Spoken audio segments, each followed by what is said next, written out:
Bismillahirrahmanirrahim. Assalamualaikum warahmatullahi wabarakatuh. Alhamdulillah alladzi tafarrada bil mulki wal baqa wa tanassaha 'anis sawali wal fana wassalatu wassalamu ala sayyidina wa habibina Muhammad ibn Abdillah. Ashhadu an la ilaha illallah wahdahu la syarika lah, wa ashhadu anna sayyidana wa nabiyyana Muhammadan abduhu wa rasuluh la nabiyya ba'dah. Qala ta'ala fil Qur'anil Karim, a'udzu billahi minasy syaithanir rajim.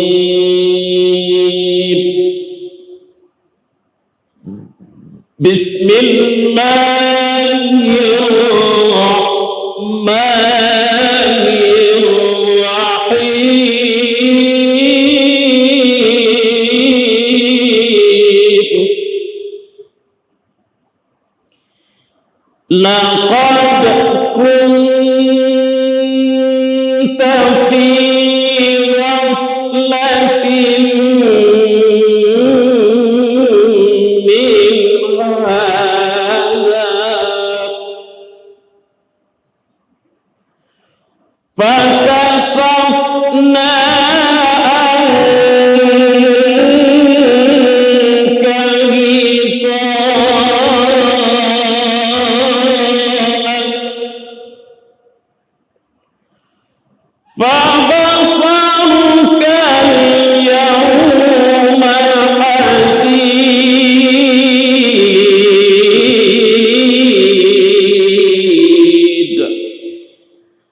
Sadaqallahul azim. Bapak-bapak, ibu-ibu, saudara-saudara kaum muslimin dan muslimat, jamaah zuhur Masjid Nurul Iman yang berbahagia, ungkapan rasa puji dan syukur kita persembahkan kehadirat Allah Azza wa Jalla.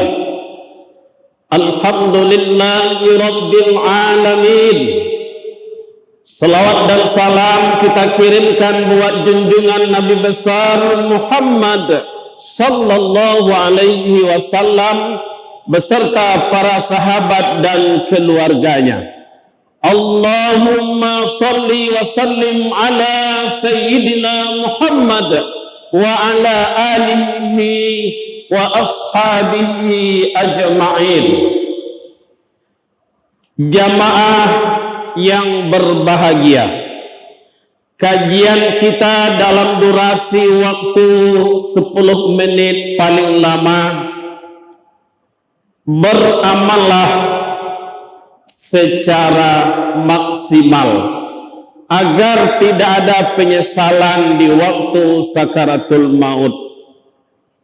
Hadirin jamaah yang berbahagia, ketika sakaratul maut nanti akan diputarkan kembali perilaku, pekerjaan, amal ibadah yang kita lakukan ketika kita hidup atau ketika kita sehat. Di saat itu jamaah yang berbahagia, ada yang su'ul khotimah dan ada yang husnul khatimah. Seorang muslim dan muslimah tentunya dia dipastikan menginginkan akhir hayatnya adalah husnul khatimah. Maka ketika kita sedang sakaratul maut, diperlihatkan pahala ibadah yang kita lakukan, lalu diberikan bayangan surga yang akan kita tempati, kemudian lisan kita membaca kalimat la ilaha illallah, man kana fi akhiri kalamihi la ilaha illallah dakhalal jannah. Barang siapa yang akhir ucapannya, lisannya mengucapkan kalimat la ilaha illallah, maka pastilah dia akan masuk ke dalam surganya Allah subhanahu wa ta'ala. Dalam hal ini jamaah yang berbahagia, Ustaz teringat dengan sebuah kisah sahabat Rasulullah SAW yang bernama Sa'ban radhiyallahu an. Sa'ban ini salah seorang sahabat Nabi yang paling rajin, paling taat mengikuti sholat berjamaah. Ketika sholat subuh, dia selalu datang lebih awal di masjid dan dia duduk di pojok atau di pinggir masjid agar orang yang datang kemudian tidak terganggu oleh kehadirannya. Setiap waktu dia lakukan seperti itu jamaah yang berbahagia. Suatu ketika Nabi sholat subuh bersama para sahabat. Nabi menoleh kanan kiri, depan dan di belakang, rupanya Sa'ban tidak kelihatan. Lalu Nabi bertanya, wahai para sahabatku, adakah di antara kalian yang mengetahui di mana Sa'ban sekarang dan bagaimana keadaannya? Semua sahabat menjawab, kami tidak ada yang tahu ya Rasul. Maka ketika itu Nabi agak melambatkan pelaksanaan sholat subuh sambil menunggu Sa'ban datang. Karena khawatir waktu sholat akan berlalu dan terlalu siang sholat subuh, terlalu pagi sholat subuh, Nabi memutuskan kita sholat berjamaah. Mana tahu ketika kita sholat Sa'ban datang. Setelah selesai sholat jamaah yang berbahagia, Nabi kembali melihat Sa'ban pun belum hadir. Kemudian Nabi kembali bertanya, adakah di antara sahabatku yang tahu di mana alamat rumahnya Sa'ban? Salah seorang sahabat tunjuk tangan, saya tahu ya Rasul. Kalau seperti itu, kita berangkat sekarang dan kita pergi ke rumah Sa'ban. Kita lihat dia dan kita ketemu dengan dia.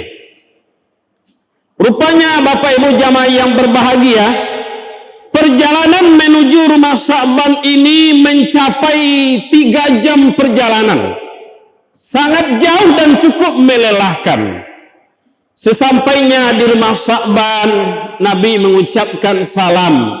Kemudian keluarlah seorang ibu-ibu dan menjawab salamnya Nabi dan para sahabat. Nabi bertanya, benarkah ini rumahnya Sa'ban? Benar, saya adalah Rasulullah dan para sahabat yang datang merupakan sahabat dari Sa'ban. Kata perempuan ini, saya adalah istrinya Sa'ban. Kata Nabi, bolehkah kami berjumpa langsung dengan Sa'ban saat ini? Istrinya dengan meneteskan air mata lalu dia menjawab, maaf ya Rasul, suami saya baru saja menghembuskan nafas terakhirnya setelah selesai sholat subuh tadi. Berarti jamaah yang berbahagia, Sa'ban tidak sholat subuh hanya menunggu detik-detik kematiannya, karena memang dia tidak mampu lagi untuk ke masjid. Bayangkan jamaah yang berbahagia, kadangkala kita sehat rumah dekat, tidak juga ke masjid. Lalu ketika Nabi masuk ke dalam rumah Sa'ban, Nabi takziah melihat wajah Sa'ban lalu mendoakan. Kemudian istri Sa'ban selalu menangis meneteskan air mata. Nabi menyampaikan, sabar ya istri Sa'ban. Lalu dia mengungkapkan, ya Rasul, saya bisa saja sabar ya Rasul, tetapi saya tidak tahu arti dan makna. Ketika suami saya sedang sakaratul maut, dia mengucapkan 3 perkataan. Yang pertama, kenapa tidak lebih jauh? Yang kedua, kenapa tidak yang lebih baru? Dan yang ketiga, kenapa tidak semuanya? Nabi merenung, lalu dijawab oleh Rasul dengan surah Qaf ayat 22. Laqad kunta fi ghaflatin min haza. Sungguh pada waktu itu kamu lalai tentang ini. Fakashafna anka ghita'ak. Dan ketika itu jamaah yang berbahagia, tutup mata kita ini disingkapkan, dibukakan. Fabasarukal yauma hadid. Dan ketika itu mata kita melihat begitu tajam. Rupanya Sa'ban mengucapkan kata-kata yang 3 itu, dia diperlihatkan bukti dan pahala ibadah yang dia lakukan. Ketika dia mengatakan kenapa tidak lebih jauh, Allah Ta'ala perlihatkan bayangan pahala yang akan dia dapatkan ketika dia berjalan menuju masjid setiap waktu mau sholat. Lalu dia berucap, kenapa tidak lebih jauh? Artinya dia berharap lebih jauh rumahnya dari masjid, lebih tinggi pahala yang akan dia dapatkan. Tetapi baru itu yang dia peroleh. Yang kedua, kenapa tidak yang lebih baru? Ketika Sa'ban akan pergi sholat subuh, dia berangkat jam 2:30, 1/3 malam. Ketika itu hujan begitu deras, angin kencang dan dingin menusuk ke dalam tulang. Kemudian dia dilarang oleh istrinya untuk pergi, namun dia tetap juga pergi dengan kekokohan imannya. Dan dia siapkan baju 2 lapis, yang lebih baru di dalam dan yang lebih usang di sebelah luarnya. Dan di saat dia dalam perjalanan, dia ketemu dengan seorang kakek tua yang menggigil kedinginan. Malah langkahnya telah terhenti dan dia tidak sanggup lagi berjalan. Selimutkan saya, selimutkan saya, selimutkan saya. Ketika itu Sa'ban langsung membuka baju luarnya dan dia pasangkan langsung kepada kakek tua ini. Dia bimbing kakek tua ini sampai ke masjid dan sempat mendapatkan salat subuh berjamaah di masjid. Begitu besar pahala yang akan dia dapatkan. Lalu dia berucap sakaratul mautnya, kenapa tidak yang lebih baru saya berikan? Kenapa tidak baju yang sebelah dalam yang saya berikan? Yang ketiga, kenapa tidak semuanya? Suatu pagi Sa'ban mau sarapan pagi, dia sediakan sebuah roti dan segelas air oleh sang istri.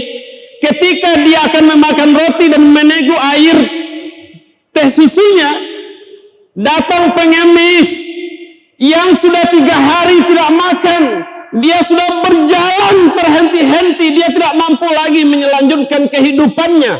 Dia minta, kasih saya makan, kasih saya makan, kasih saya makan.